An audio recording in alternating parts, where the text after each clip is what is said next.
সস্তা বলতে সস্তা না, আসলে অনেক বাড়তি এখন দেখা যায় এই সপ্তাহ। বাজার মোটামুটি স্বস্তির মধ্যেই আছে। সাপ্তাহিক ছুটির দিনে রাজধানীর কারওয়ান বাজারে নিত্যপণ্যের বাজারে ছিল ক্রেতাদের ভিড়। তবে বাজারে এসে অনেকেই বলছেন কিছু পণ্যের দাম এখনও সাধারণ মানুষের নাগালের বাইরে। বিস্তারিত দেখুন শাহ মনির হোসেনের প্রতিবেদনে। সবজির বাজারে বেশিরভাগ পণ্যের দাম আগের তুলনায় স্থিতিশীল থাকলেও কয়েকটি সবজির দাম কিছুটা বেশি দেখা গেছে। অন্যদিকে পেঁয়াজ, আলু ও কাঁচা মরিচের দাম বাজার ভেদে ভিন্ন ভিন্ন দরে বিক্রি হচ্ছে। মোটামুটি স্বস্তির মধ্যেই আছে। মুরগি চলতেছে 150 থেকে 60, এবং মাছের বাজারেও ভালো, সবজিও মোটামুটি ভালো, এখনো সেরকম দাম বাড়েনি আসলে। হ্যাঁ, বাজেটের মধ্যে করা যাচ্ছে, তবে কিছু কিছু জিনিসে একটু দাম বেশি আছে। হচ্ছে মশলার দোকানে একটু দাম বেশি, আর হচ্ছে কিছু কিছু মাছে একটু বেশি আছে, এছাড়া সব সহনীয় মাত্রাই আছে। কাঁচা বাজারে স্বস্তি নেই বললেই চলে। মাছ মাংসের বাজার অতুলনীয়, তবে সবজির বাজার 15 দিনের আগের তুলনায় এই সপ্তাহে বাজার অনেকটাই স্বস্তিতে রয়েছে। সস্তা বলতে সস্তা না, আসলে অনেক বাড়তি এখন দেখা যায় এই সপ্তাহে অনেক দাম বেশি অনেক কিছু। যেমন মাছ থেকে শুরু করে আমি ঈদের আগে যে মাছ নিয়েছি আপনার 130 টাকা 40 টাকা, সেই মাছ আজকে দেখতেছি 180 টাকা 200 টাকা বিক্রি হচ্ছে। এরপরে নিত্যপণ্যের জিনিস বলতে এই সবজিগুলা একটু মোটামুটি কমের ভিতরে আছে। ঈদের আগের বা এই 15 দিন আগের চাইতে এখন একটু কমে আছে তরকারিটা। স্বস্তিভাবে বাজার করার মতো কোনো সুযোগ দেখি না আমি, কারণ প্রত্যেকটা জিনিসই দাম বৃদ্ধি।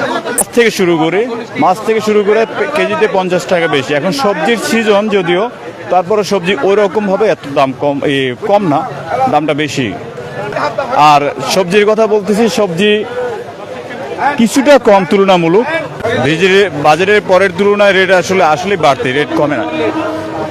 রেট আগে যা ছিল বাজেটের আগে তো আরো একটু কম ছিল, কিন্তু এখন তো দেখা যায় আরো বেশি। মাছ ও মাংসের বাজারেও খুব একটা স্বস্তি নেই। ব্রয়লার মুরগি, গরু ও খাসির মাংস আগের দামের কাছাকাছি থাকলেও ক্রেতাদের অভিযোগ আয় অনুযায়ী এসব পণ্যের দাম এখনও বেশি। এদিকে চাল, ডাল, ভোজ্য তেল সহ অন্যান্য নিত্য প্রয়োজনীয় পণ্যের দামও মোটামুটি অপরিবর্তিত রয়েছে। বিক্রেতারা বলছেন, বেচা কিনা মনে করেন যে আসলে তেরম একটা ভালো না। বাজেটের পরে মানুষের গালি আয়াকর দাম কমে গেছে। আসলে বাজারে আইলে দেখে যে না, আগের দামই আছে, কমে না। আগের দামই এখনও মনে করেন যে বাজেটে যে যাই করছে, এখনও কোনো কিছুর দাম মনে করেন যে কমে না, আগের দামই আছে।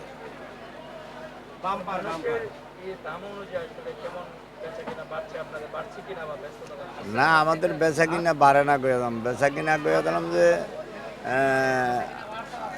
খুবই খারাপ, অত্যন্ত খারাপ। আসলে মনে হয় যে কি মানুষের কাছে টাকা পয়সা নাই না কি, বেচা কিনি মনে করেন যে মার্কেটে নাই বলতেই চলে। সরবরাহ স্বাভাবিক থাকলেও পরিবহন ও অন্যান্য খরচের কারণে দাম কমানো সম্ভব হচ্ছে না। বাজারে আসা ক্রেতারা বলছেন, ছুটির দিনে পরিবারের প্রয়োজনীয় বাজার করতে এসে বাড়তি খরচের চাপ সামলাতে হিমশিম খেতে হচ্ছে। তারা নিত্যপণ্যের দাম আরও সহনীয় পর্যায়ে আনার জন্য সংশ্লিষ্ট কর্তৃপক্ষের কার্যকর উদ্যোগ কামনা করছেন। ডেস্ক নিউজ, অগ্রযাত্রা প্রতিদিন, ঢাকা।